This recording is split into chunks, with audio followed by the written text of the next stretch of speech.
수고하고 무거운 짐진 자들아 다 내게로 오라 다 내게로 오라. 다시 한번 찬양합시다. 수고하고 무거운 수고하고 무거운 짐진 자들아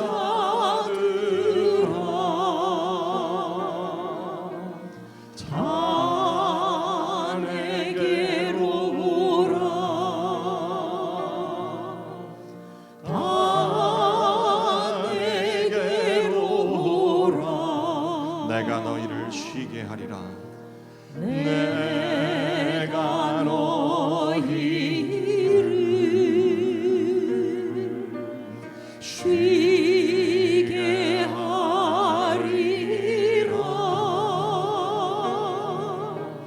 내가 너희를 쉬게 하리라.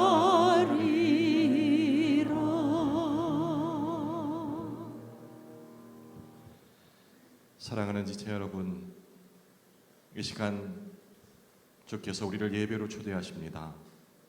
이 예배는 세상의 모든 무거운 짐을 내려놓고 온전히 주와 만나며 회복을 경험하는 시간입니다. 그런데 그 회복을 맛보기 위해서는 내가 지고 있는 이 짐, 내가 지지 않으면 안 될 것 같은 그런 착각 속에 있는 모든 염려, 걱정을 내려놓아야 하는 것입니다.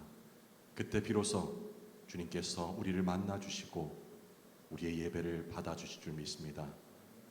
이 시간 우리 이 예배 속으로 깊은 묵상 속으로 들어갈 수 있도록 기대하는 마음으로 또 간절한 마음으로 예배로 들어가십시다.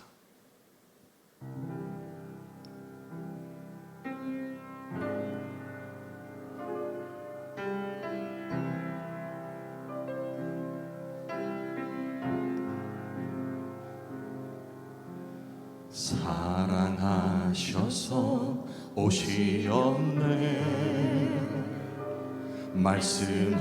말씀하신 대로 본이 되신 예수 얼마나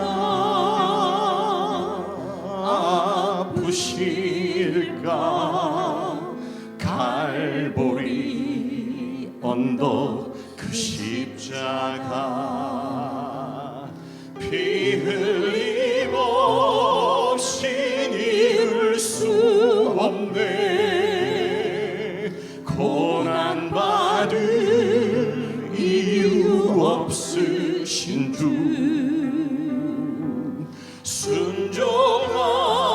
순종하셨네. 그 십자가 지셨네. 우리를 위해 아버지의 뜻 이루소서. 점여오는 아픔 모두 거두시리. 얼마나 아프실까. 처절한 고통 그 십자가 피 흘림 없이 이룰 수 없네. 고난받을 이유 없으신 주 순종하셨네. 그 십자가 지셨네. 우리를 위해. 우리 처음부터 다시 한번 찬양합시다. 사랑하셔서 사랑하셔서 오시었네. 말씀하신 대로 본이 되신 예수 얼마나 아프실까. 갈보리 언덕 그 십자가 피 흘림 없이 이룰 수 없네. 고난받을 이유 없으신 주 순종하셨네. 그 십자가 지셨네. 우릴 위해 아버지의 뜻 이루소서. 점여오는 아픔 모두 거두시리. 얼마나 아프실까. 처절한 고통 그 십자가 피 흘림 없인 이룰 수 없네. 고난받을 이유 없으신 주 순종하셨네. 그 십자가 지셨네. 우릴 위해 피 흘림 없이 이룰 수 없네. 고난받을 이유 없으신 주 순종하셨네. 그 십자가 지셨네. 우릴 위해. 우리 이 시간 함께 기도드리길 원합니다. 나의 모습을 보고 세상에 돌아가는 모든 형편들을 볼 때에 도저히 잊을 수 없는 그런 기적과도 같은 일이 바로 하나님께서 인간의 모습을 하시고 이 땅에 오신 것입니다. 그 이유는 우리를 사랑하십니다. 그 사랑의 본이 되신 예수 그리스도께서 그저 경전으로 우리에게 성경을 주신 것이 아니고 그 하나님의 말씀을 삶으로 본이 되어 살아주셨기에 우리가 지금 이 땅에 있는 것입니다.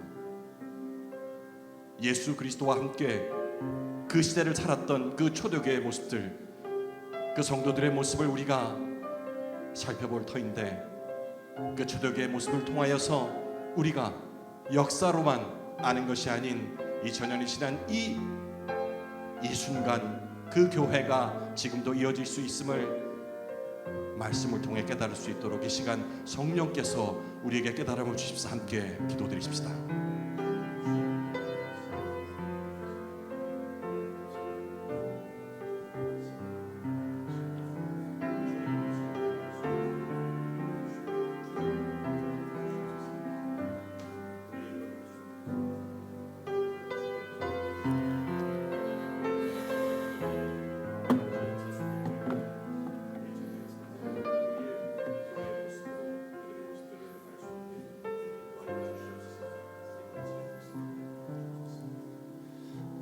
하나님 아버지 감사합니다. 여호와를 경외하는 자들이 복이 있다고 말씀하여 주셨는데, 하나님 오늘 하나님을 경외하며 주님의 말씀을 듣고 주님을 더 경외하기 위해 복이 있는 자들이 이곳에 모이게 해주셔서 감사합니다. 주님께서 주신 이 하나님을 알아가는 복을 우리가 더 누리고 더 알아가기 위해서 오늘도 이 하나님의 말씀을 미리 산책해보고 또 배우는 시간들을 가지려고 합니다. 우리 주님께서 오셔서 우리의 눈을 열게 하여 주시고 귀를 열어 주시고 마음을 열어 주시고 지혜를 주셔서 하나님이 하나님의 말씀을 잘 듣고 잘 이해하고 잘 받아들일 수 있도록 오늘 이 시간 역사하여 주시옵소서. 감사드리며 예수님의 이름으로 기도하옵나이다. 아멘.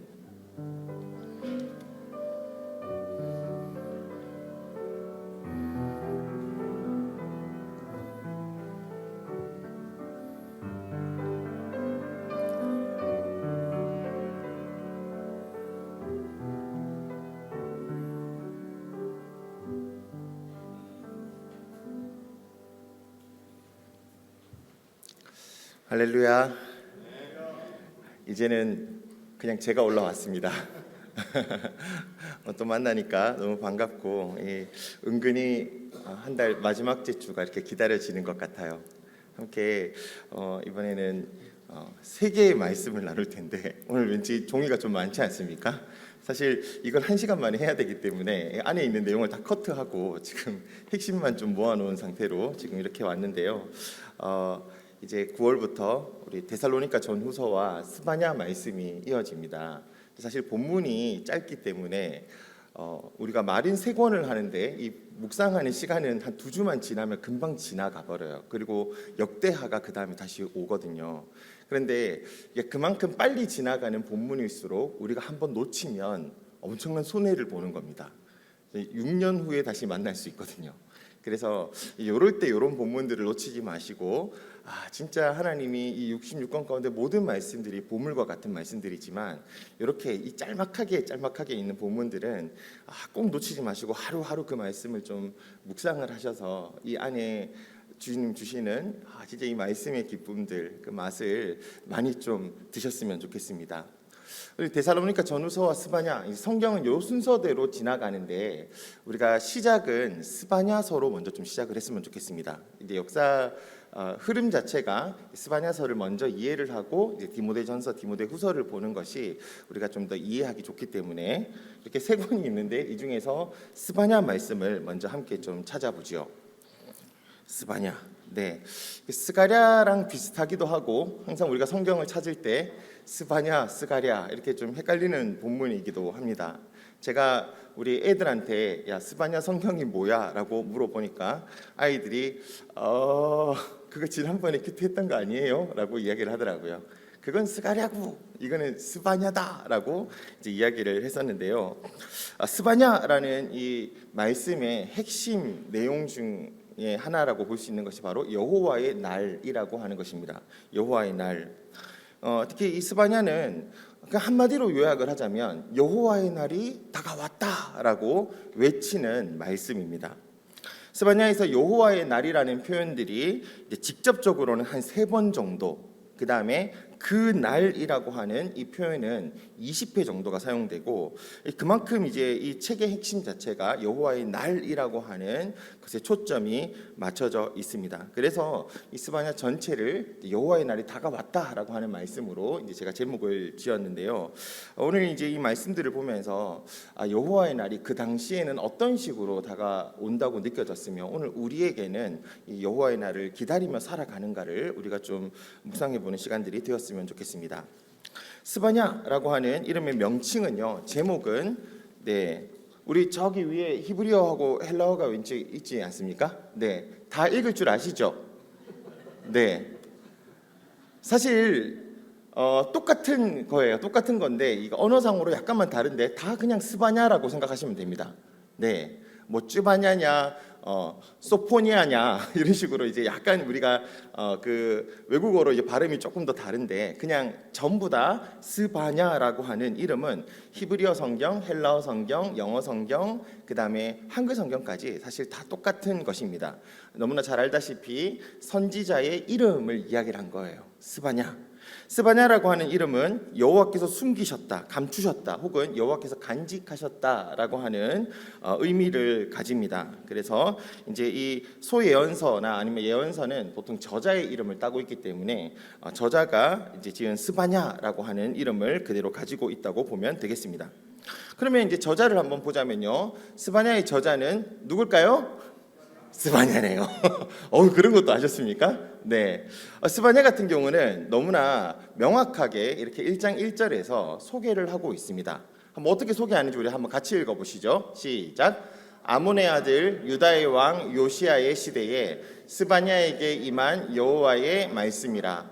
스바냐는 히스기야의 현손이요 아마랴의 증손이요 구다라의 손자요 구시의 아들이었더라. 네, 지금 기간이 나오죠. 스바냐가 언제 사역을 했는지. 아몬의 아들 유다 왕 요시야의 시대, 그때라고 이제 정확하게 사역을 했던 그 시기가 이야기를 하고 있죠. 정확하게 이야기를 하자면 저는 성서유니온 사역을 언제 시작했냐 그러면 우리 대한민국의 문재인 대통령, 그 다음에 윤석열 대통령, 그 다음에 우리 지금 이재명 대통령, 요 시대에 저는 부름을 받아서 사역을 하고 있어요. 이런 식으로 지금 그때 당시는 몇 년도부터 몇 년도라고 하는 개념보다는 왕의 이제 제호를 따라서 하기 때문에 지금 요시야의 시대에 부름을 받았다라고 하는 것이 보여주고, 우리가 보통 그때 그 왕을 생각하면 그 왕이 했던 행적들, 그 왕이 있었던 그 시대 배경을 우리 역사서를 통해서 알지 않습니까? 그래서 이제 그 역사서를 통해서 지금 이 선지자가 이야기했을 타이밍이 언젠지를 우리가 이 말씀들을 보면서 생각할 수 있는 거죠. 또 하나는 스바냐가 히스기야의 현손이래요. 히스기야. 우리가 아는 히스기야는 누가 있을까요? 네, 왕이 있지 않습니까? 히스기야 왕. 그래서 이제 학자들에 따라서는 우리 여기 나오는 고조부가 히스기야 왕이 이제 그 히스기야 왕인지에 대한 의논은 좀 있고 논란은 좀 있지만, 어쨌든 이 스바냐가 다윗 왕조와 연결된 인물로 이제 보고 있습니다. 우리 성경 그대로 그냥 쓰인 대로 맞다면 히스기야의 이제 이제 밑에 그 자손이 되겠죠. 그래서 이 사람은요 왕족이기 때문에 특히 그 왕족들에 대한 일들을 너무나 잘 알고 있습니다. 그래서 스바냐의 그 유다를 향한 메시지가 특히 누구를 향하고 있냐 그러면 그 위에 있는 귀족들, 제사장들, 선지자들 향한 그 귀족들을 향해서 이제 경고의 메시지가 울려 퍼지고 있습니다.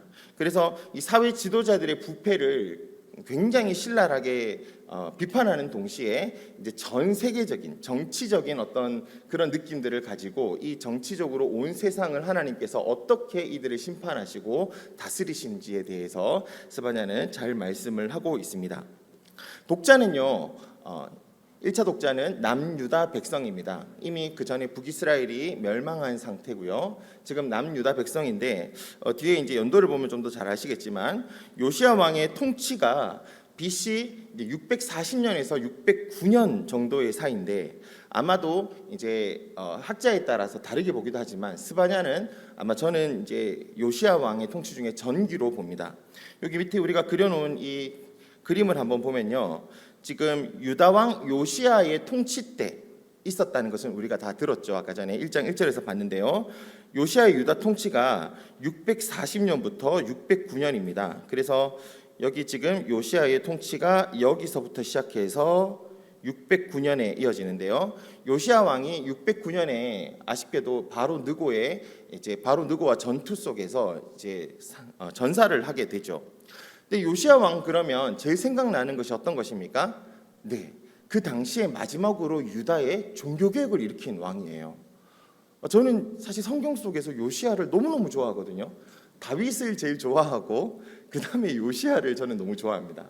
제가 가끔씩 그 역사서를 읽을 때마다 요시야 왕이 죽는 걸 보고 막 진짜 혼자서 막 울분을 참지 못해서 막 바닥을 칠 때도 있고 한번 울었던 적도 있었어요. 너무너무 아쉬운 왕이었죠. 거의 이 나라가 멸망 직전에 하나님께서 진짜 이 남유다 땅에 등불과 같은 존재를 주셔서 요시야 왕은 태어날 때부터 사실 죽을 때까지 너무나 제가 봤을 때는 완벽한 왕이었어요. 이렇게 이 사람이 이제 있다가 그 성전을 다시 정리하고 수리하는 도중에 율법서를 발견하게 됩니다. 그래서 이제 그 율법서를 가지고 와서 제사장들어 그 율법서의 내용을 한번 읽어봐라 그랬더니만 그걸 읽는 가운데 요시야가 그걸 들으면서 깜짝 놀라서 옷을 찢어버리고 회개를 하게 돼요. 아마도 이제 신명기의 말씀이었을 것이다라고 대부분 학자들은 보는데요.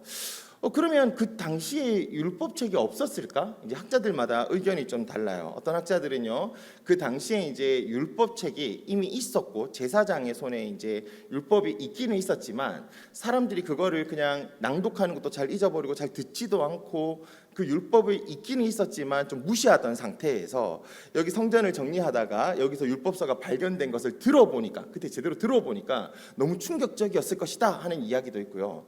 또 어떤 학자들은 이제 아예 율법서 자체가 전쟁통에 이제 제대로 된 율법서가 거의 다 잃어버리고 거의 쪽 율법처럼 이렇게 소실돼 가지고, 예를 들면 우리 성경책이 있으면 성경 66권이 다 들어있지만 어떻게 지나가다가 보니까 여기 앞에 딱 떼져 가지고 한 민수기 여기 듬성듬성 조금 남아 있고, 여기 보니까 예레미야 조금 남아 있고, 뒤에 이렇게 남아 있고, 이렇게 성경이 이렇게 다 헤어지고 어디 다 사라져 가지고 요만큼만 남아 있는 것처럼, 아마도 그때 율법의 그 토라가 요 정도만 남아 있지 않았을까. 그런데 이제 이 성전에서 정리를 하다가 보니까 여기서 이제 거의 온전한 것이 발견됐다, 이렇게 보기도 합니다.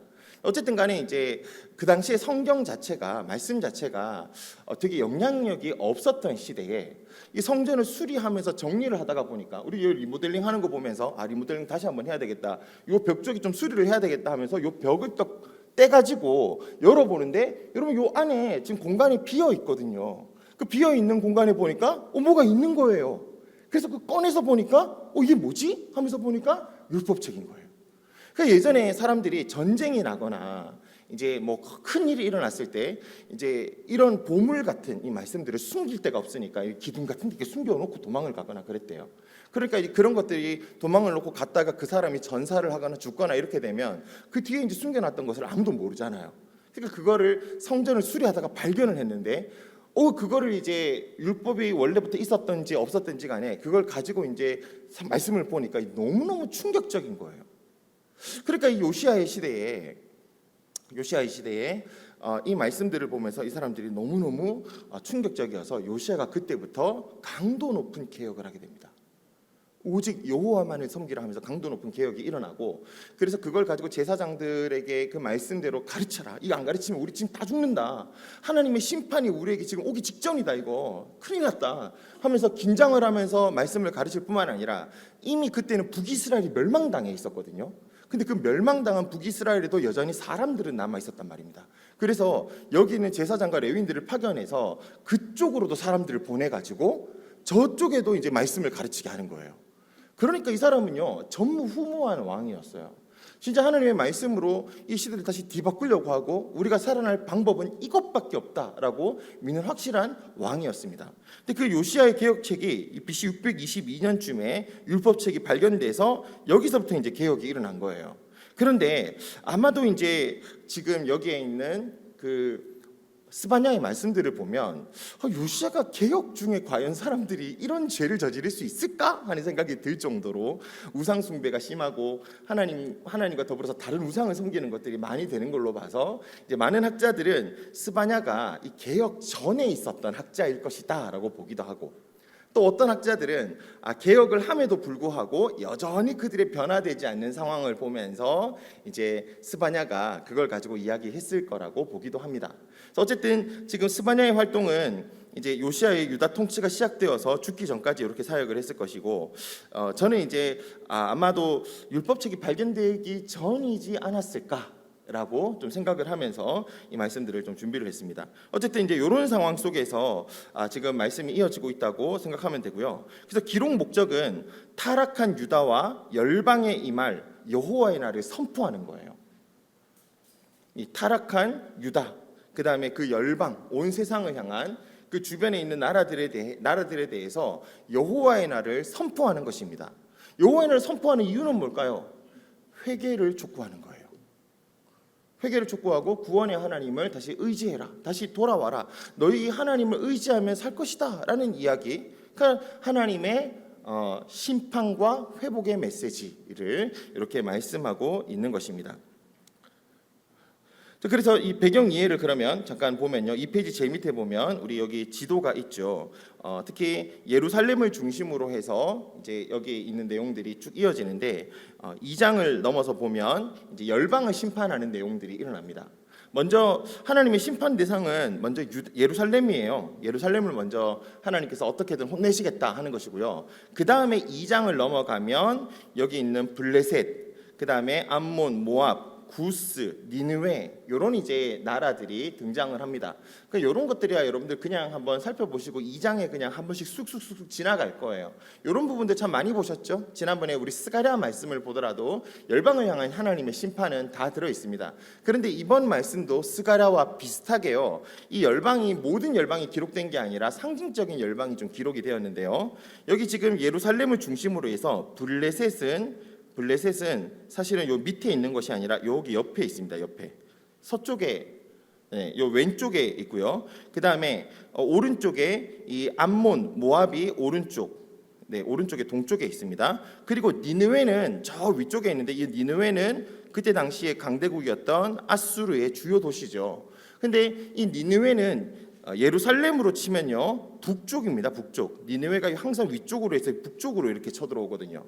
그리고 밑에는 구스가 있죠. 이 구스는 지금 현재 에티오피아인데요. 이 구스는 이집트와 바로 붙어 있습니다. 그래서 성경의 역사로 볼 때 이집트와 구스를 하나로 보기도 하고 둘로 보기도 하죠. 근데 이 구스는 이스라엘에게 올 때 항상 남쪽에서부터 올라옵니다. 그래서 이 지금 열방을 심판하는 것이 보여주는 것이 뭐냐 그러면 동서남북 대표적인 상징적인 나라들을 다 모아놓고 하나님께서 서쪽, 동쪽, 북쪽, 남쪽을 다 심판하실 것이다. 그리고 그 안에 있는 어떤 강대국도 하나님께서 심판하실 것이라고 하는 우주적 심판을 보여주고 있는 거예요. 그래서 여기에 있는 그 나라들을 우리 주요 지리할 때 한번 보시면서 하나님의 우주적 심판이 여기서 일어나고 있다라는 것을 보면 되겠고요. 여러분 말씀을 묵상하시다 보면 예루살렘 심판을 할 때 보면 1장 10절에 우리 어문과 제2구역이라고 하는 그런 말씀들이 이제 성경에 등장합니다. 저는 이거 보면서 이게 뭐야 하면서 계속 봤었는데요. 이제 어문은 예루살렘 북쪽에 취약한 지점에 위치한 생선문, 물고기 문 으로 이제 추정되고 제2구역은 미시네라고 알려진 이제 곳인데요. 어문을 지나서 이제 있는 위치예요. 사실은 우리는 이거 그림 그리라 그러면 잘 이해가 잘 안 되고 하여튼 우리 교회에 이렇게 있다면 문이 여러 개 있지 않습니까? 제가 오늘 이제 그래도 한 몇 주 여기 왔다고 주차장에 차를 대놓고 이 주차장 바로 옆으로 가는 문이 있잖아요. 그 다들 보니까 잘 내려가실 때 글로 내려가시더라고요. 그래서 저도 나도 이제 몇 주 와봤으니까 일로 들어가야 되겠다 하면서 딱 하는데 그 띡띡띡띡 눌러야지 들어올 수 있더라고요. 그래서 다시 돌아왔거든요. 정문으로. 우리의 정문이 여기라고 생각하고 어문이 한 저쪽으로 생각하시면 돼요. 예를 들면 이런 개념들, 그 예루살렘에 문이 여러 개가 있거든요. 그래서 이제 이쪽에 이제 어문이 있고 어문에서 나오는 쪽이 이제 2구역이라고 생각하시면 되는데 이제 이쪽에 부르짖는 소리와 울음이 들릴 것이다라고 이제 스바냐가 예언을 합니다. 그런데 이제 사실 이게 어떤 의미인지 정확히 알 수 없는데 어떤 학자들은 너희가 부패하고 타락했기 때문에 그 어문 쪽으로 바벨론이 쳐들어와 가지고 너희가 울게 될 것이다라고 예언을 하기도 하고요.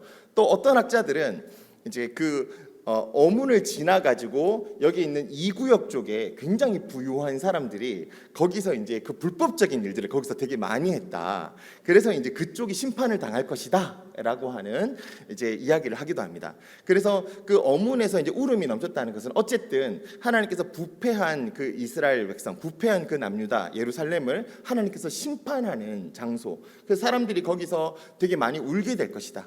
어떻게든 그곳에서 많은 이제 죄악들이 일어났었기 때문에 그곳을 심판할 것이다라고 이야기를 하는 거죠.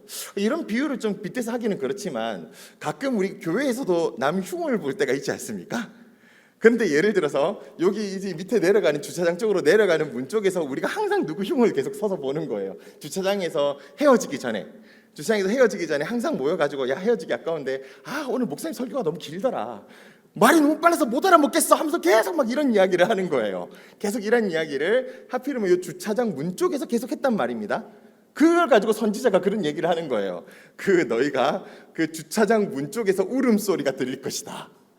예를 들어서 이런 식으로 그 어문과 제2구역 쪽에서 계속 이런 뭔가 죄악과 이런 것들이 있었기 때문에 바벨론이 그쪽을 침공하든 아니면 그 사람들이 이제 이런 잘못된 곳에서 심판을 하든 그게 이제 상징적으로 그런 장소를 이야기를 한 것이죠. 그래서 너희가 그 죄를 지었던 것, 너희가 그곳에서 그런 것들을 하던 것을 하나님께서 다 보고 계시다. 그런 부분을 하나님께서 심판하실 것이다. 울게 될 것이다. 라고 하는 것이 이제 딱 보여지고 있죠. 그러니까 이런 말씀들은요, 굉장히 어떨 때 보면 섬뜩하기도 합니다. 그 사람들이 어문과 제2구역에서 이런 행동을 했던 것들은 아무 문제 없이 그렇게 했을 텐데, 하나님께서 그 스바냐 선지자를 통해서 딱 그 구역을 딱 얘기하게 하는 거예요. 그래서 우리는 어문과 2구역 그러면 모르겠지만 아마 이 말씀을 처음 보는 그 예루살렘의 독자들은 어문과 2구역 하는 순간 어머 그때 거기서 우리가 했던 걸 팍 떠올리게 될 거예요. 네, 그러니까 이 하나님께서 그곳을 상징적으로 해서 하나님께서 너희의 이런 죄악들과 너희 하는 것들을 보고 계시며 그곳에서 울음이 나오도록 하겠다라는 것을 보여주실 겁니다. 그래서 이런 장소, 이것들을 한번 보실 때 생각이 나시면 내가 하나님 앞에 나도 모르게 죄를 짓는 그 장소, 나도 모르게 내 마음을 편하게 이 정도는 괜찮겠지라고 생각하면서 했던 곳, 마음대로 내 성질 부리면서 살았던 그곳에서 울음이 나게 하실 것이다. 이런 내용들로 한번 생각을 해보셔도 좋을 것 같습니다. 그래서 나머지 이제 이 내용들은 여러분 한번 쭉 읽어보시고 말씀을 보시면 해결이 될 것 같고요. 자, 주요 표현들 한번 보시죠. 여러분 우상 숭배에 대해서 이제 나오는데요. 4페이지에 보면 우상 숭배, 스바냐에 언급된 우상 숭배가 몇 가지가 있는데 그 처음에 이제 1장 초반에 보면 이제 유다 사람의 죄 중에서 이런 우상이 몇 개가 나타나는데요. 바알 신이 나오고요. 우리 바알은 너무나 잘 알고 있죠. 바알 신이 나오고 그다음에 1장 4절에 그마림이라고 하는 존재가 나와요. 그마림, 이 키마림이라고 불리기도 하는데 이 그마림들은요 우상 숭배를 주관하는 제사장이에요. 우상 숭배를 주장하는 제사장. 그러니까 지금 그때로 한번 생각을 해보면 여러분 지금 우리는 성경도 다 들고 있습니다. 이렇게 다 모여서 이렇게 교육을 할 수 있는 것도 아주 쉽게 우리가 근처의 동네로 모이기만 하면 교육받을 수 있잖아요. 그런데 그 당시 생각을 해보면 성경이 어디 있겠어요? 말씀이 어디 있겠어요? 제대로 된 말씀이 없을 수도 있어서 지금 이 성전 수리하다가 나온 말씀 가지고 나중에 막 은혜를 받게 되는데 성경 그 말씀 본문이 이렇게 있어도 제사장에게는 하나 정도 있는 거예요.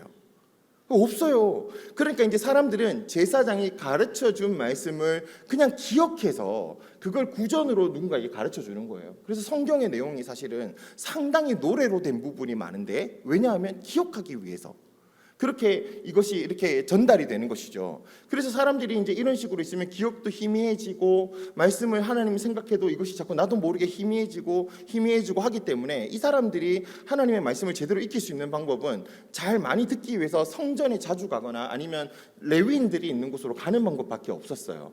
그러니까 안 그러면 이제 이 사람들의 머리가 계속 하나님의 말씀에 대해서 자꾸만 나도 모르게 혼합신앙이 돼버리거든요. 그런데 내 눈앞에 어떤 사람들이 와서요 여기서 우리가 하나님 앞에 제사 지내는 거라고 어떤 이제 제단을 쌓고 막 제사를 지내기 시작하는 거예요. 그러면서 니네들은 잘 모르겠지만 이것이 바로 우리 하나님께 예배 드리는 것이다 하면서 여기서 제단을 쌓고 제사를 지내는데 사람들의 머릿속에 그 당시에는 이 성경적 배경이나 지식이나 이런 것들이 명확하게 돼 있지 않는 상태에서 누군가가 와서 이 안에서 제단을 쌓고 막 제사를 지내기만 하면 저게 진짜 하나님 앞에 드리는갑다라고 생각을 하는 거예요. 이 사람들이 그마림이었어요. 그래서 하나님이 그마림들을 심판하실 것이다.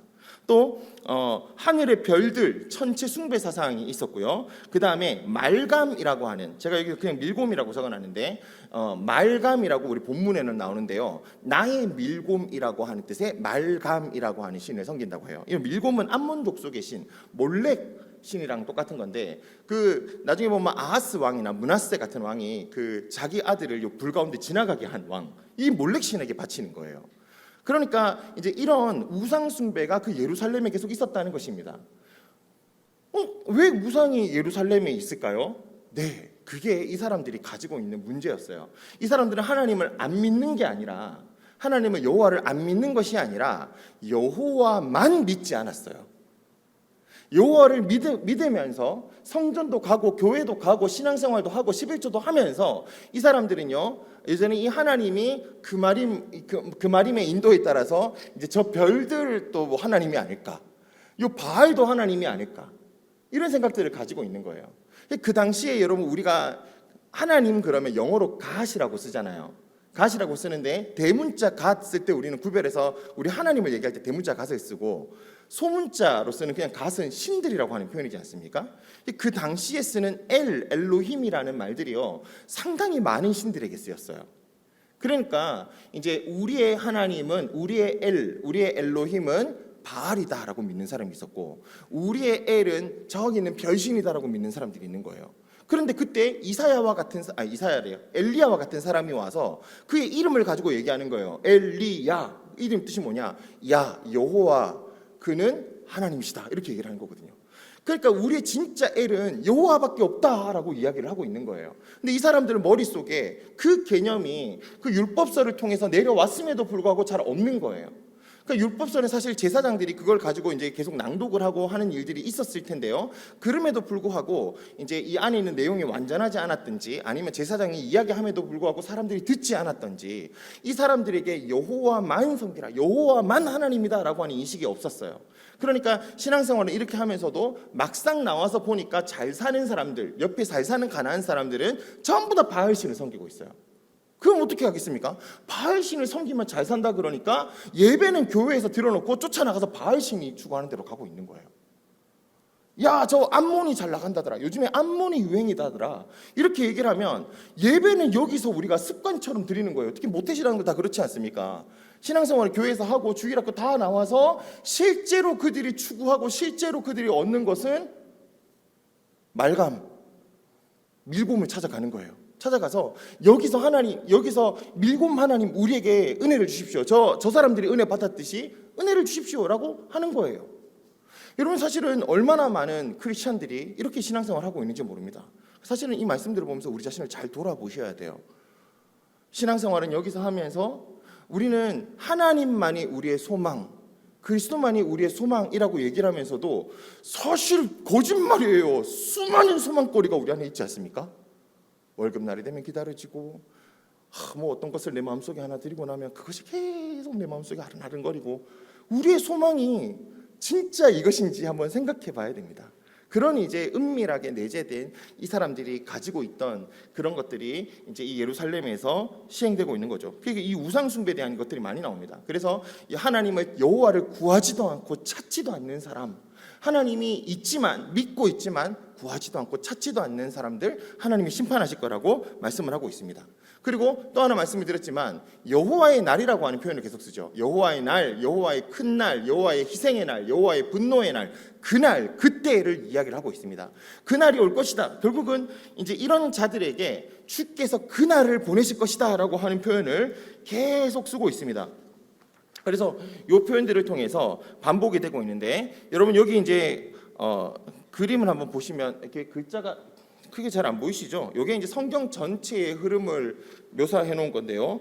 지금 우리가 살고 있는 것이 예수님의 부활 이후에 이쯤을 우리가 살고 있다면, 지금 스바냐서는요 한 요쯤에서 보는 거예요. 여기서 지금 여호와의 날을 이야기를 하고 있는 겁니다. 스바냐를 볼 때 여호와의 날, 그럴 때 우리가 개념을 좀 잘 생각해야 되는데, 여호와의 날이 the day라고 하는 표현으로 우리가 보통 쓰고 있어서 그 날 그러면 우리가 조금 하루만 생각하는 거예요.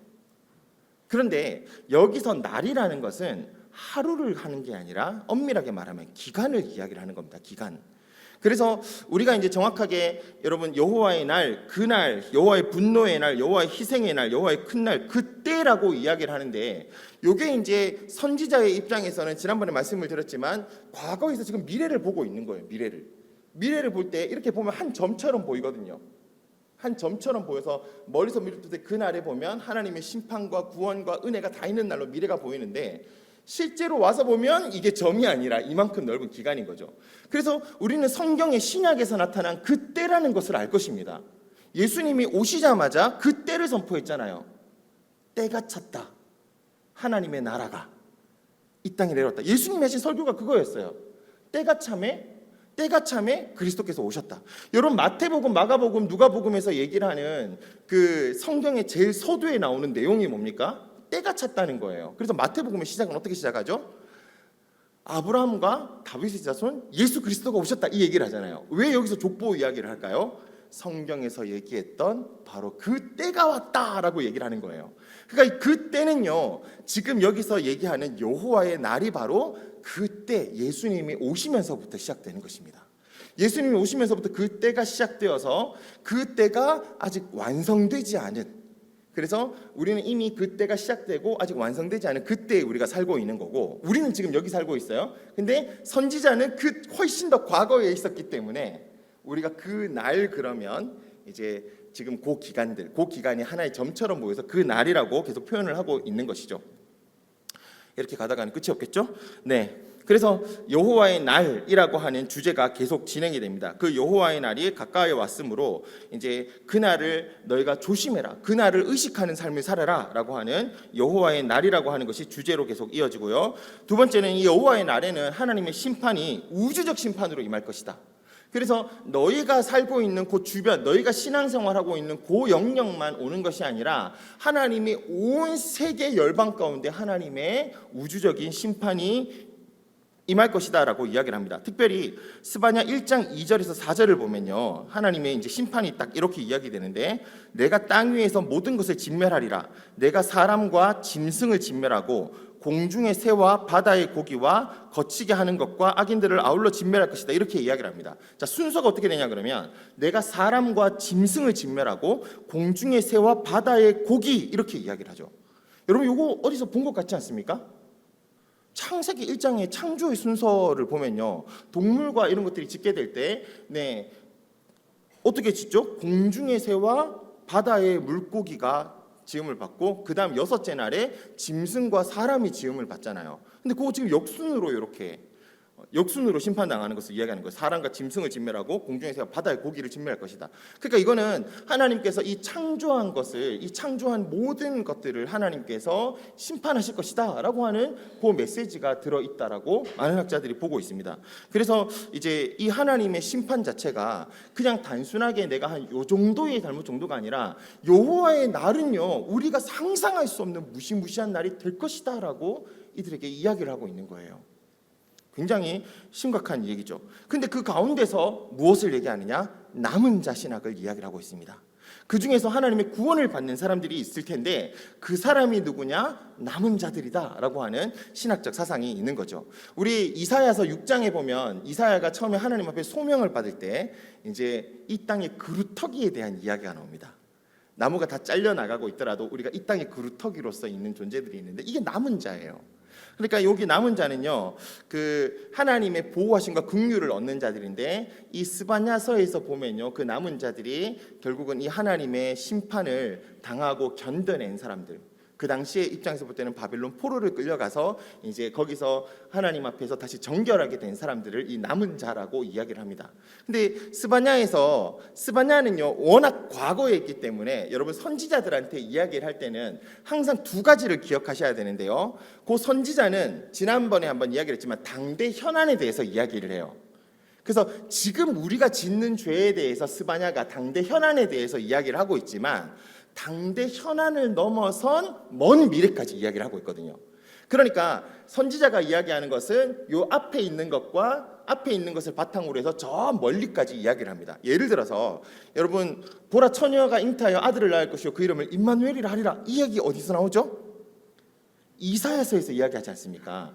그때 당시에 이 아수르의 침공, 아람 군대의 침공을 당해서 지금 이제 이 예루살렘 자체가 거의 죽기 직전이었어요. 그래서 하나님이 이제 그 아하스 왕이 야, 지금 우리가 살릴 방법을 좀 생각해봐라, 하나님께 좀 구해봐라 그랬을 때 그때 이사야 선지자가 와서 보라 처녀가 잉태하여 아들을 낳을 것이요 그 이름을 임마누엘이라 하리라, 하나님이 우리와 함께 계시다, 이렇게 얘기를 하면서 여기 성에서 풀려날 것을 얘기를 하는 거예요.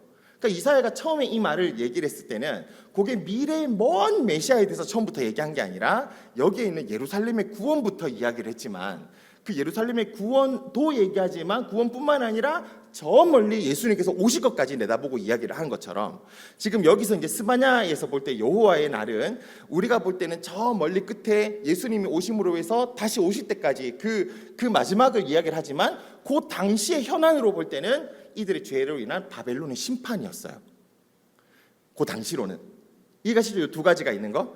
그래서 거기서 남은 자들이라는 것은 1차적으로 요 당시를 볼 때는 바벨론 포로로 끌려가면서 그곳을 고생당하고 고통당하고 나중에 돌아와서 여기 와서 새롭게 시작할 요 공동체를 남은 사람, 남은 자라고 얘기를 하는 거고, 그런데 이 말씀들을 읽어보면 남은 자가 단순히 그냥 요 정도 고난을 이겨낸 것이 아니라 앞으로 하나님께서 거짓을 말하지 못하게 하며 입에 거짓된 혀가 없고 악을 행하지 않고 먹고 누울지라도 그들을 두렵게 할 자가 없으리라. 이거는 단순히 그 역사 속에서 이루어지는 게 아니거든요. 그러니까 저 미래를 바라보면서 주님께서 마지막 때에 완성하실 그 사람들을 이야기를 하는 것입니다. 그래서 결론적으로 얘기하면 그 남은 자들이 바벨론 포로로 끌려와서 그 남은 자들로 살게 되면서 남은 자 중에 대표적인 진짜 완벽한 남은 자가 바로 예수님이에요. 그리고 그 예수님의 후예들인 교회가 남은 자가 돼가지고 지금 우리가 이 주님의 구원과 은혜를 경험하는 남은 자들로서 살아가게 되고 있는 것입니다. 자, 구조를 마지막으로 보시고 넘어가면요, 여호와의 날이 다가왔다라고 얘기를 하면서 여러분 밑에 한번 적어보시죠. 6페이지에 큰 구조는 1장 2절부터 3장 8절까지는 여호와의 날 그러면서 심판을 선포합니다. 예.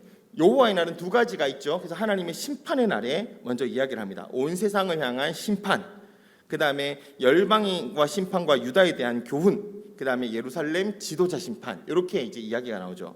그래서 먼저 앞부분이 여호와의 날의 심판을 선포하는데, 특히 이 온 세상을 향한 심판을 얘기할 때는 조금 전에 본 것처럼 이제 동물과 사람과 동물, 그 다음에 물고기와 이까지 다 심판하실 것이다라고 하는 우주적 심판을 보여주시는데, 이건 제일 마지막에 있을 일들을 사실 이야기를 하는 거죠.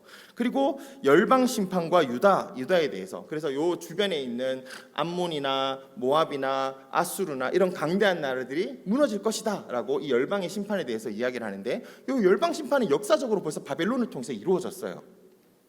네, 그러면서도 앞으로도 미래에 이런 온 사방에 있는 열방들이 다 심판당할 것이다라고 이야기를 하고 있고요. 특별히 범죄하고 있는 예루살렘 지도자에 대한 심판들을 말씀하고 있습니다. 근데 거기서 끝나는 것이 아니라 여호와의 날, 또 구원의 약속이 있는 하나님의 말씀들을 하고 있죠. 그래서 하나님이 열방이 회복될 것이다라는 메시지를 던집니다. 열방이 회복될 것인데 하나님께서 정결하게 하는 입술을 줄 것이다.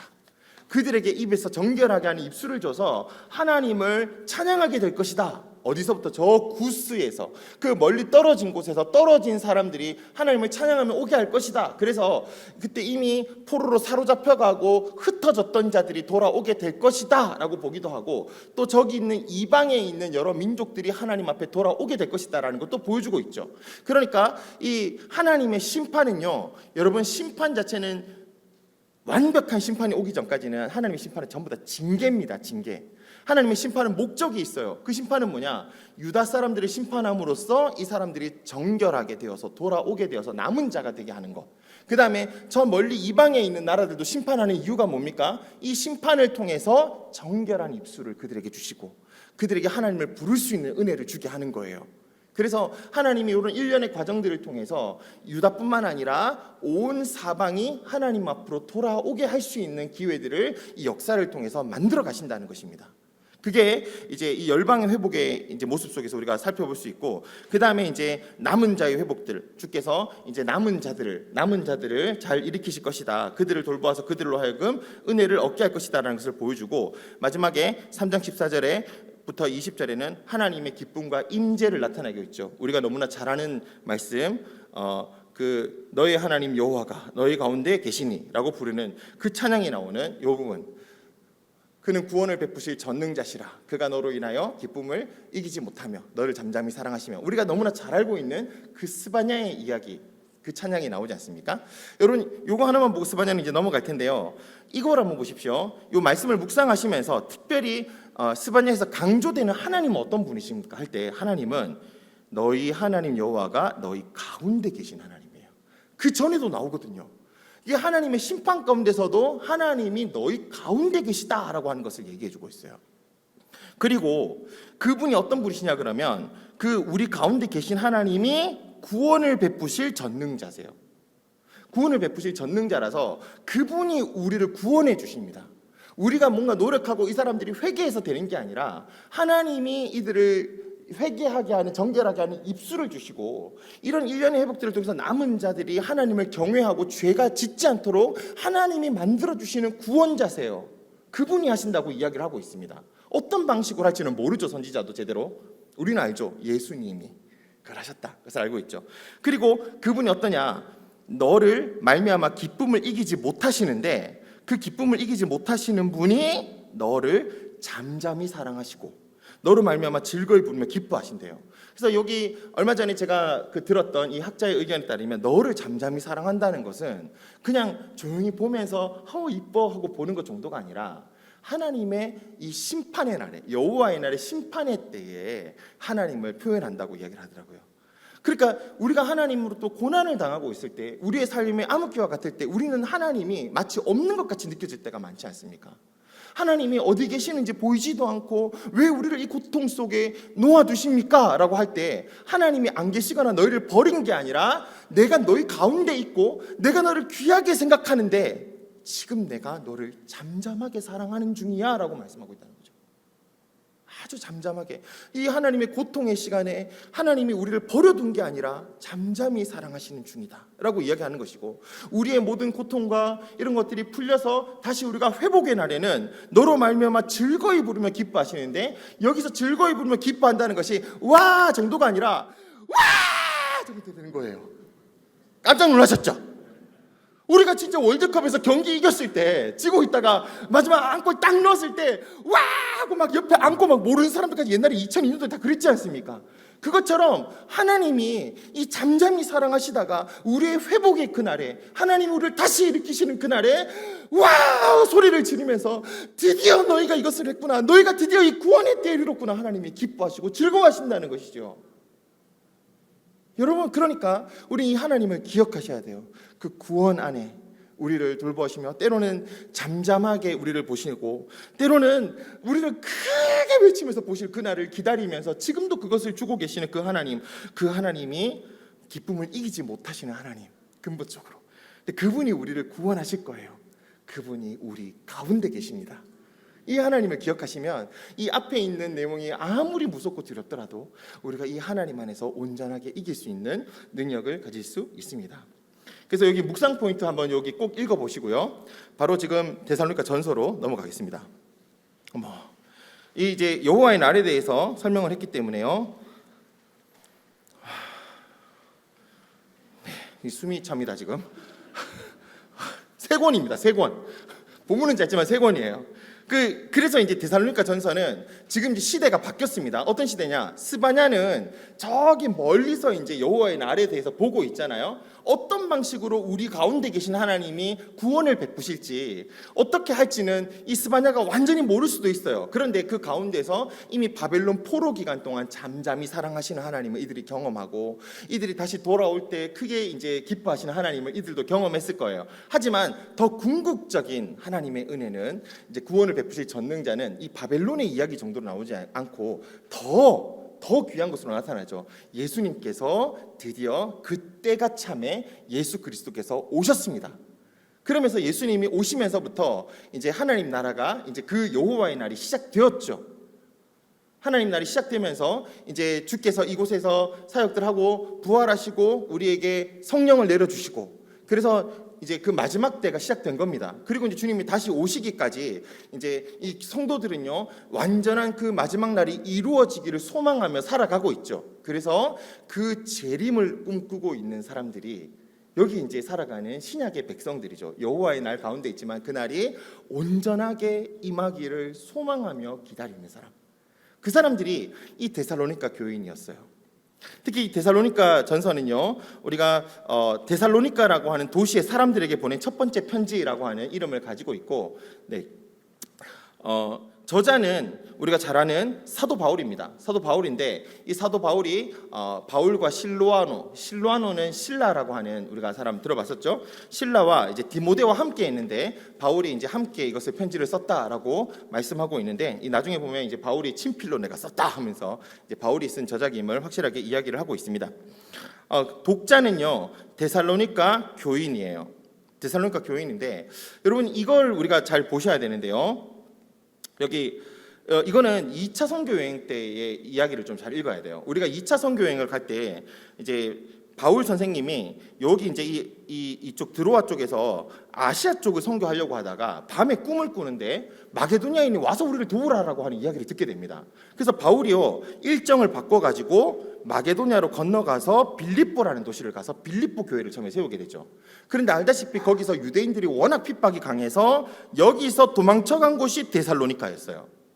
그래서 데살로니카에서 하나님의 말씀을 전하면서 이제 사람들이 막 믿기 시작했어요. 근데 3 안식일, 3번의 안식일. 그러면 얼마나 기간이 될까요? 3주예요, 3주. 요 3주 여기서 사역하면서 이제 교회가 세워졌는데, 폭발적으로 부흥이 일어나면서 교회가 세워졌는데 3주가 되니까 또 동네 사람들이 다 몰려 들어가지고 뭐라고 얘기했냐 그러면 저 사람이 황제를 주라고 하지 않고 예수를 주라고 한다고 반역자라고 이야기를 합니다. 그러니까 정치적인 걸로 건드려 버렸죠. 지난번에도 한번 요한계시록 할 때 말씀을 드렸지만 우리 주 아우구스투스, 우리 주 가이사라고 얘기를 했거든요. 그 황제 숭배 사상 비슷한 게 낫다 그랬잖아요. 그래서 황제를 보고 우리 주라고 이야기를 하는데 이 사람들은 예수 그리스도를 우리 주라고 얘기를 하는 거예요. 여러분 지금 우리 주님 그러면 이 주님이라는 표현은 어디서 쓰냐 그러면 교회에서만 써요. 절에도 안 쓰고 어디 공적인 문서에도 안 쓰고. 주님이라고 하는 것은 교회 용어잖아요. 근데 그 당시는 정치 용어였어요. 그러니까 이 정치 용어로 황제에게 주라고 얘기를 하고 있는데 이 사람들이 우리 주 그리스도 이렇게 얘기를 하니까 이거는 지금 뭘 걸기 쉽냐 그러면 바로 반역을 걸기 제일 쉬운 거예요. 그러니까 저 반역자들이 황제를 믿지 않고 이걸 믿는다라고 해서 그래서 바울과 실라와 이 사람들이 어디로 가냐 그러면 베레아로 오게 됩니다. 그죠? 베레아로 와서 또 이 베레아 사람들은 말씀이 맞나 틀리나 상고하는 사람이었다고 얘기가 나오죠. 그리고 이제 이 사람들이 아덴에 옵니다. 아덴에 와서 여기서 이제 바울과 이제 이 사람들이 막 토론을 하고 그 철학자들하고 토론을 하다가 바울이 이때쯤에 뭐가 걱정되냐 그러면 데살로니카가 잘 있나 걱정이 되는 거예요. 그렇잖아요. 3주 지금 교회 세운 지 3주밖에 되지 않는데 지금 이 사람들은 그 핍박하다가 우리가 거의 도망치듯이 해서 나왔는데 이 교회는 지금 잘 유지되고 있을까? 모임이 없어지진 않았을까? 흩어지진 않았을까? 걱정되겠죠, 여러분들. 그래서 디모데를 급파합니다. 디모데야 가서 한번 보고 와라 이렇게 되고 디모데가 간 사이에 바울과 실라는 고린도로 와요. 이 고린도에 와서 한 18개월 정도 이제 여기서 머물게 되는데요. 고린도에서 머무는 동안 디모데가 내려와서 데살로니카의 상황을 전해줬는데 너무 믿음을 잘 지키고 있다는 거예요. 핍박이 엄청 심해졌다. 우리 쫓겨난 다음에 그때부터 사람들이 엄청 구박하더라. 그런데도 똘똘 뭉쳐가지고 이 사람들이 믿음의 본을 보이고 얼마나 서로 사랑을 하고 있는지 알 수가 없다. 근데 그 사람들이 정말 주님이 오실 것에 대해서 확실한 믿음을 가지고 있던데 문제는 이 사람들이 재림신앙에 대해서 조금 잘못 알고 있는 것 같다. 요 이제 이야기를 해준 거예요. 그래서 데살로니가 전서를 쓰게 된 겁니다. 이제 느낌이 팍 오시죠? 네, 그러니까 이제 여기 딱 보시면요. 바울이 1차 전도 여행을 하고 2차 전도 여행 때 데살로니카를 개척 방문한 것이 AD 50년, 예수님 오시고 나서 50년 정도인데 이 고린도에서 데살로니카 전후서를 쓴 게 50년에서 51년이에요. 그러니까 지금 교회가 지금 지어진 지 얼마 안 되는 상태에서 와버렸으니까 목회서신을 쓴 거예요. 거의 교회에다가. 그래서 고해나 그 다음 해에 전후서를 다 썼기 때문에 이렇게 해서 그 교회에 대해서 썼겠죠. 그래서 요 데살로니가 전후서가 신약 성경 중에서 최초에 기록된 성경이라고 봅니다. 제일 빨리 기록됐어요. 사복음서보다 먼저 기록됐어요. 이게 예수님이 AD 31년에서 33년 정도에 이제 하늘로 올라가셨잖아요. 그러니까 이거 지금 이 사람들은 예수님이 막 움직이셨던 걸 그대로 본 사람이에요. 20년밖에 지나지 않았거든요. 그러니까 다 남아 있으니까 내가 그때 20대 때나 예수님 봤었는데 그 20대 예수님 본 사람은 지금 40대인 거예요. 그러니까 그런데 문제는 뭐냐? 주님이 곧 오신다고 했는데 자꾸 이 어르신들이 돌아가시는 거예요. 주님이 곧 오신다 그랬는데 어르신들을 못 보고 돌아가는 사람들은 어떡하냐? 이 걱정이 되기 시작한 거죠. 그러니까 이제 이 재림론에 대해서 걱정이 되기 시작하는 거예요. 왜 예수님 안 오시냐? 주님 다시 오신다 그랬는데 이번에도 또 장례 치렀는데 그분은 어떡하냐? 그러니까 바울이 이 재림 신앙에 대해서 주님이 다시 오실 때 먼저 돌아가신 사람 일어날 것이다. 부활할 것이다. 그리고 너희도 함께 일어날 것이다. 이렇게 해서 너희는 먼저 돌아가신 분들에 대해서 걱정하지 마라, 이 얘기를 하고 있는 거죠. 그래서 이 신생교회인 데살로니가에 이런저런 설명을 하고 있고요. 특히 이 지도를 보시면, 요거는 요 위에만 있는 건데요, 여기 지금 길이 이렇게 있지 않습니까? 여기 지금 길이 있는데요, 요것을 가도라고 얘기를 하는데, 비아 에그나시아 가도라고 하는 큰 길이 있고, 비아 아피아라고 하는 로마로 통하는 길이 있어요. 우리가 속담 들어보셨을 겁니다. 모든 길은 로마로 통한다. 그래서 이제 로마로 가는 최단거리를 만들어 놓는 길을 가도라고 했는데, 저도 여기를 가보는 게 소원인데요, 여기 데살로니가 빌립보에 그 가도가 다 있었어요. 그러니까 이런 길이 있는 곳은 다 잘 사는 곳이에요. 잘 살고 온갖 신앙, 온갖 신들과 온갖 잡신들, 이런 것들이 사람들이 많이 모이기 때문에 여러 가지 이제 우상 숭배나 이런 것들이 계속 일어나고 문란한 관계들이 일어납니다. 그 당시에 종교는 전부 다 이제 성적인 것과 관련된 게 되게 많았거든요. 그래서 이 우상을 섬기는 신전이 많을수록 그 도시는 굉장히 문란한 도시가 되는 거예요.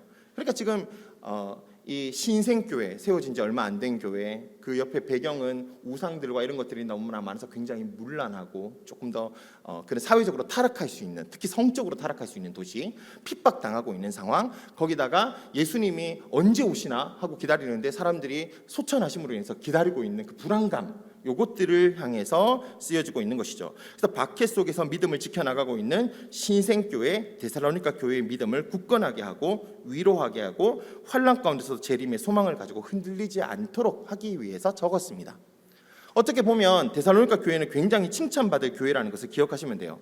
그래서 이 데살로니가의 핵심 중에 하나, 주제들을 좀 보면요, 그리스도의 신앙 정체성에 대해서 얘기를 하고 있습니다. 이거는 우리가 굉장히 배울 수 있는 것인데요, 이 바울이 얘기하는 신앙 정체성 중에 하나가 믿음과 사랑이라고 하는 거. 우리 사랑장에서 보면서 그거 봤지 않습니까?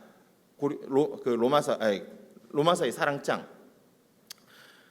네, 고린도전서죠. 로마서가 아니라. 네, 이 믿음과 소망과 사랑이 나오는데, 그런데 여기서 데살로니가를 잠깐만 보면요, 이들의 믿음과 소망과 사랑이 어떻게 나타나고 있는지를 보여줘요. 그러니까 믿음과 소망과 사랑이 이제 그냥 허울뿐인 게 아니라, 이 데살로니가를 보고 칭찬을 하면서 3주밖에 안 된 교회에서 믿음과 소망과 사랑이 본이 되게 나타나는데, 이렇게 나타나는 거예요. 믿음의 역사. 여기서 역사라는 말은요, 행위, 행동을 얘기를 하는 거예요. 행위, 행동, 실제로 하고 있는 거. 그러니까 믿음의 역사를 얘기를 하고 있는 거죠. 여러분, 믿는다면요, 행동하게 되어 있습니다. 믿는다면 행동하게 되어 있어요.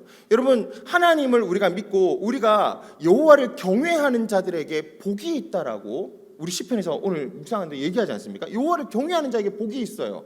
그러면 여호와를 경외함으로써 복을 받도록 우리가 믿는다면 여호와를 경외해야 되지 않겠습니까? 그런데 말씀은 읽어놓고 복은 다른 쪽에서 받으려고 하는 거예요.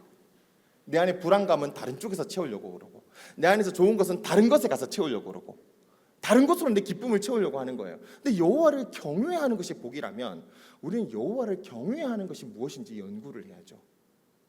진짜 이게 복이라면, 믿는다면 행동하게 돼 있거든요. 그래서 너희가 믿음의 역사, 이런 고난과 핍박과 박해 속에서도 너희가 이 믿음의 행동을 멈추지 않는구나. 너희의 믿음의 역사를 보는구나. 두 번째, 사랑의 수고라고 하는 거예요. 사랑은 말로만 사랑합니다, 사랑합니다가 아니라 수고, 애씀, 고생, 이런 것들이 들어간다는 것입니다. 사랑은 수고가 들어간다는 것이에요. 말만 사랑하는 것이 아니라 진짜 이 사람을 향해서 희생하는 겁니다. 발을 닦아주고 섬기고 종이 되어주는 것, 이것이 그들에게 나타나고 있다는 거예요. 또 우리 주 예수 그리스도에 대한 소망의 인내라고 얘기를 하는 거예요. 그 소망은 무엇을 가져오냐 그러면 인내를 가져오는 거예요. 그래서 저기 그 소망, 그래서 우리가 나중에 잘 먹고 잘 살 것이라고 하는 소망. 저는 옛날에 천국은 어떤 곳이냐 하면 내 마음대로 할 수 있는 곳이 천국이라고 생각했거든요. 내 마음대로 늦잠도 자고 마음대로 뭐도 하고 먹고 싶은 거 다 먹고. 생각해보니까 이게 천국이 아니에요. 제가 나중에 어렸을 때는 그런 생각 가지고 있다가, 어렸을 때 제 꿈은 오락실 10,000원치 하는 거랑 튀김 10,000원치 먹는 거였거든요. 저는 이미 제 꿈을 다 이뤘습니다. 근데 그렇다고 해서 천국이 아니더라고요. 10,000원치 튀김을 사 먹어도 천국이 아니라 배불러서 죽겠고 속이 막 덥수룩하고, 10,000원치 진짜 오락실 가서 옛날에 100원 하던 50원 하던 그거를 10,000원치 아니 10,000원치도 못 하겠어. 한 3,000원짜리가 지겨워서 못 하겠어요. 그게 제 꿈이었단 말입니다. 그게 저는 천국 같을 줄 알았어요. 아니요, 그 천국 아니더라고요. 그 우리가 가지고 있는 소망이라는 것은 이런 거예요. 그런데 성경에서 얘기하는 소망은 인내를 얘기하는 겁니다. 왜? 그 소망은 뭐냐? 주님이 재림하실 여호와의 날이 완전히 완성될 소망을 가지고 있는 거예요. 그러니까 어떻게 살아갑니까? 현재를 인내할 수 있는 거거든요. 그러니까 믿음과 소망과 사랑이라고 하는 그리스도인의 신앙 정체성이 이렇게 드러나고요. 이게 지금 성경에 보면 여기 핵심 구절들이 믿음에 대한 핵심 구절들 여러 가지, 소망에 대한 핵심 구절 여러 가지 굉장히 많이 나옵니다. 그래서 여러분 이 데살로니가 전서를 특히 보시고 후서까지도 역시 보실 때 믿음의 역사에 관한 것이 어떤 식으로 나오는지, 그 다음에 사랑의 수고가 어떻게 나오는지, 소망의 인내가 어떻게 나오는지를 체크하면서 보시면 되게 묵상할 때 도움이 되실 것 같아요. 자, 그리고 이제 박해 속에서 빛나는 믿음의 인내, 그러니까 너희가 믿음의 본을 보이고 믿음을 어떻게 살아갔다. 그 다음에 거룩함으로 세워지는 공동체의 윤리. 그러니까 이 사람들이 그 성적인 타락함이 많은 도시니까 여기서 이제 거룩한 공동체, 하나님께서 원하시는 것은 이것이다. 너희의 거룩함이 하나님의 뜻이다. 너희가 원하는 대로 이런 음란한 행동을 통해서 기쁨을 얻어내거나, 너희가 그 사람들이 왜 음란한 짓을 하겠습니까? 그것을 통해서 행복을 얻거나 만족을 얻는다고 믿고 있기 때문이에요. 근데 하나님은 너희가 하나님을 믿어서 너희가 원하는 대로, 너희가 쾌락을 누리고 너희가 좋은 대로 누리고, 이것이 하나님 뜻이 아니다. 하나님의 뜻은 너희가 거룩해지는 것이다. 너희가 거룩해서 하나님이 우리를 부르시면 부정하게 하심이 아니라 거룩하게 하시는 것이다. 그것이 로마서나 고린도전서에도 우리를 여전히 그렇게 얘기를 하고 있죠. 그래서 우리의 욕심이 아니라 주의 뜻, 이것을 잘 분별해라. 주의 뜻은 거룩하게 되는 것이다 라고 이야기를 하고요. 그 다음에 올바른 재림 소망으로 살아가는 성도의 삶에 대해서 이야기를 하고 있습니다. 그래서 먼저 돌아가시는 분들에 대해서 걱정하지 말고, 너희가 주님이 다 오실 때 먼저 가신 분들도 일어날 것이고 너희도 같이 그 하나님 앞에 하나님 나라를 경험하게 될 것이다 라고 하는 이 소망을 우리에게 주고 있습니다. 또 특히 마지막에는요, 공동체의 질서와 영적 생활에 대해서 이야기를 합니다. 3주밖에 되지 않은 교회이기 때문에 이제 이 공동체에 대해서 이야기를 합니다. 그래서 너희 중에 수고하고 주 안에서 너희를 다스리며 권하는 자들을 너희가 잘 기억해라. 그들 속에서 사랑 안에서 가장 귀히 여기며 너희끼리 잘 화목해라. 그리고 게으른 자를 권계하며 마음이 약한 자들을 격려하며 힘이 없는 자들을 붙들어주며 모든 사람에게 오래 참아라.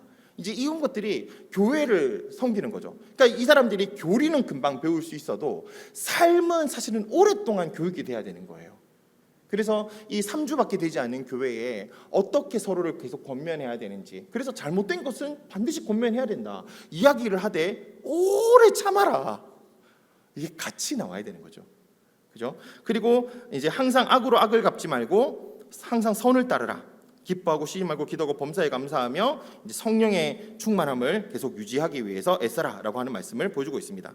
그래서 데살로니가 이 전서의 구조는 여기 밑에 한번 답을 적어 보시죠. 이제 전체 1장부터 3장까지는요, 바울의 목회적 이야기, 특히 교회 사역에 대한 이야기를 하고 있습니다. 그러니까 지금 3주 동안밖에 없었기 때문에 바울이 이제 자기 사역에 대해서 설명할 기회가 없었고, 3주만 보고 나니까 사람들이 이제 이런저런 고민이 막 드는 거예요. 저 사람이 제대로 된 사람이었나?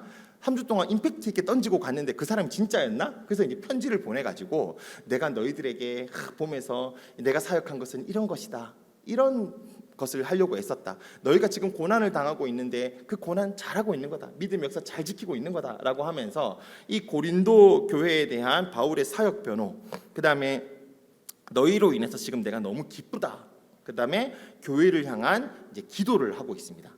요것들이 이제 특히 목회적 이야기를 중심으로 1장부터 3장의 이야기가 나오고요.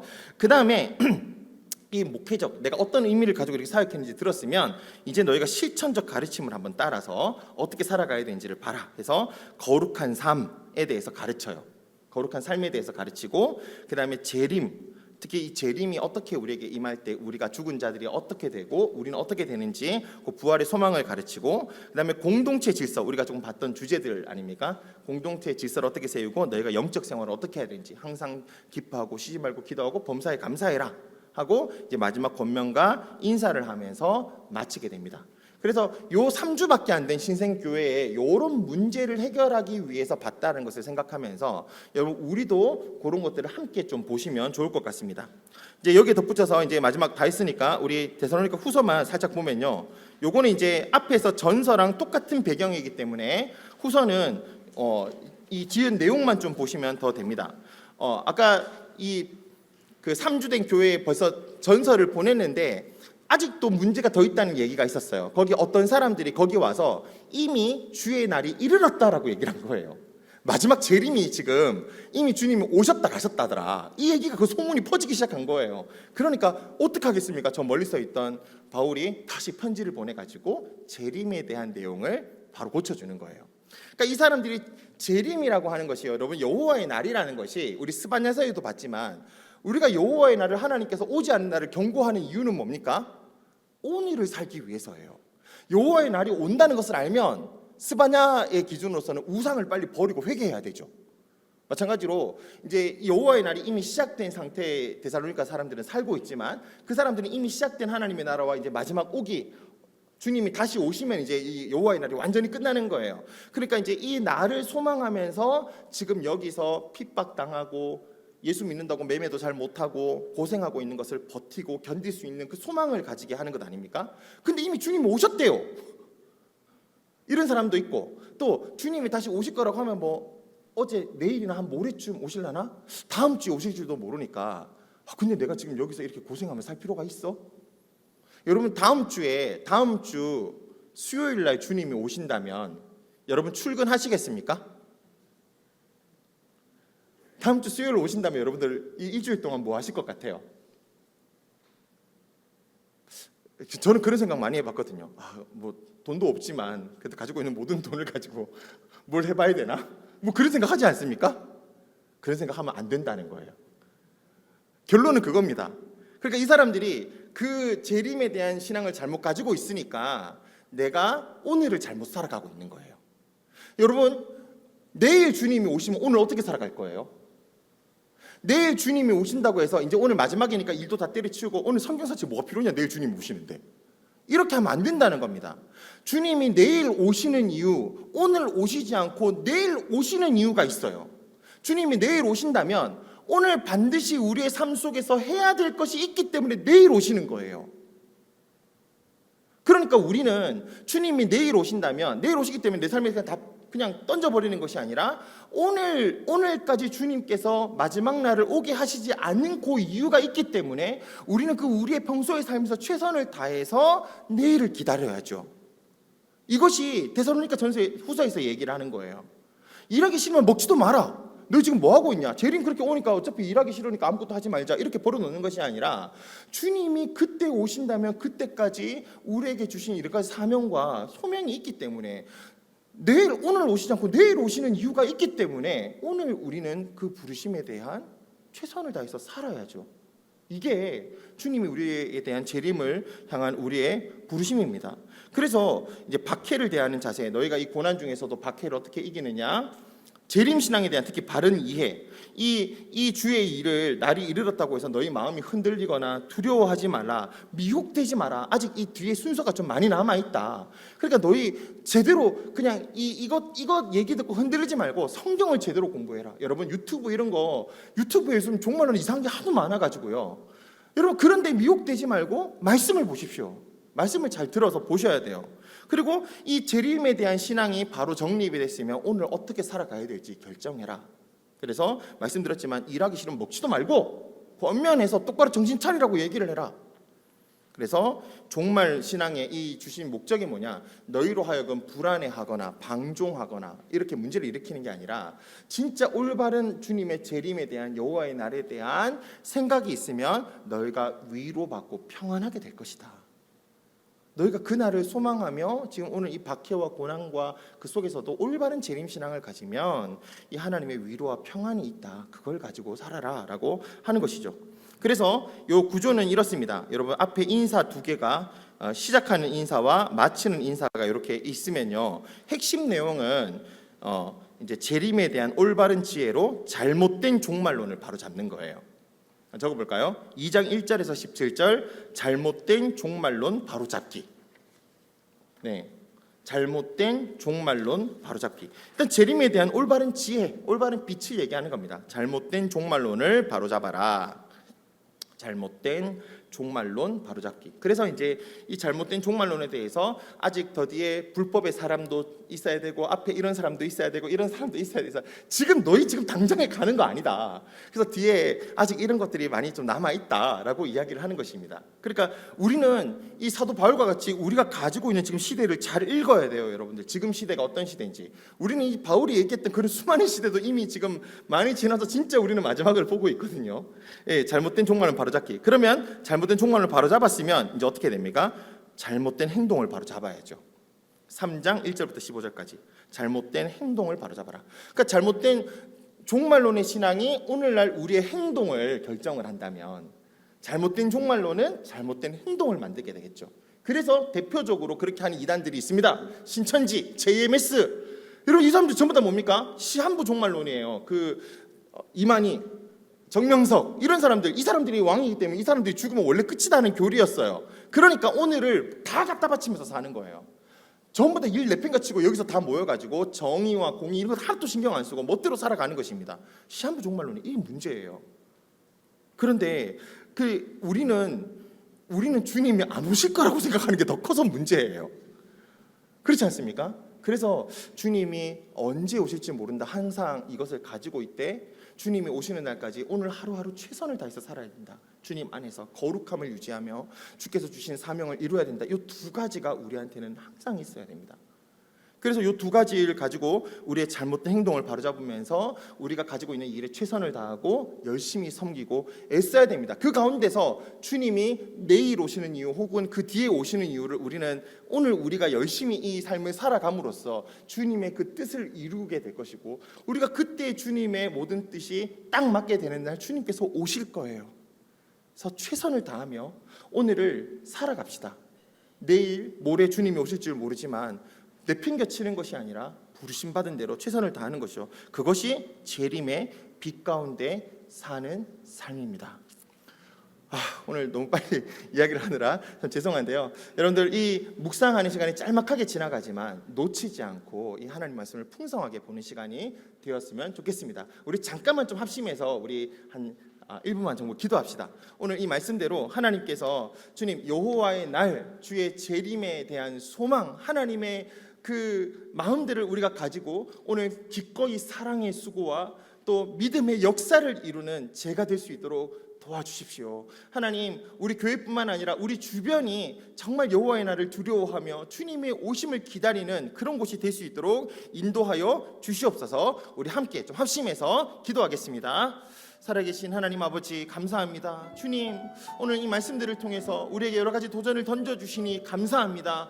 주님 여호와의 날이 우리에게 임하리라 말씀하셨고 그 날이 이미 임하여서 주님 그 뜻대로 우리를 살아가게 하심을 감사합니다. 이 소망을 가지고 우리가 살아갈 수 있도록 인도하여 주시옵소서. 여호와의 날 주님 재림의 날을 그 소망을 잃어버리며 살아가는 것이 아니라 우리가 그 날을 기억하며 우리 마음속에 믿음의 역사와 사랑의 수고 하나님의 은혜를 날마다 경험하며 살아가는 삶이 될 수 있도록 주님 우리의 삶을 축복하여 주시기를 원합니다. 특별히 이 말씀을 묵상하는 모든 성도들의 마음을 움직여 주셔서 여호와를 경외하는 자에게 복이 있다고 하셨사오니 주님 주님의 말씀에서 주시는 복을 깨닫게 하시고 아침마다 우리에게 주시는 주의 능력과 은혜들을 깨달아 아버지 하나님 주님이 주시는 빛 가운데서 걸어갈 수 있는 축복의 묵상 시간들이 될 수 있도록 축복하여 주시옵소서. 하나님 아버지 감사합니다. 오늘 이 짧은 시간 동안 우리가 이 세 권의 말씀을 산책해보며 우리가 어떻게 묵상해야 될지 돌아보게 해주셔서 감사합니다. 주님 진짜 이 말씀을 묵상하며 우리가 여호와를 경외하게 되기를 원합니다. 주님이 우리 가운데 부어주시는 복과 그 은혜들을 경험하게 되기를 원합니다. 가장 큰 복이 우리 가운데 계시는 하나님을 알게 되는 것임을 우리가 믿습니다. 우리를 잠잠히 사랑하시며 소리치며 기뻐하시는 그 하나님을 이 묵상 가운데 만나게 하시고 우리 모두가 데살로니가 성도들과 같이 믿음의 본을 가진 사람들이 되어 믿음의 역사와 사랑의 수고와 소망의 인내를 가지는 성도들이 될 수 있도록 이 묵상 시간 가운데 우리를 축복하시며 지켜 보호하여 주시옵소서. 예수님의 이름으로 기도하옵나이다. 아멘. 우리 주기도문으로 마치겠습니다. 하늘에 계신 우리 아버지여 이름이 거룩히 여김을 뜻이 하늘에서 이룬 것 같이 땅에서도 이루어지이다. 오늘날 우리에게 일용할 양식을 주옵시고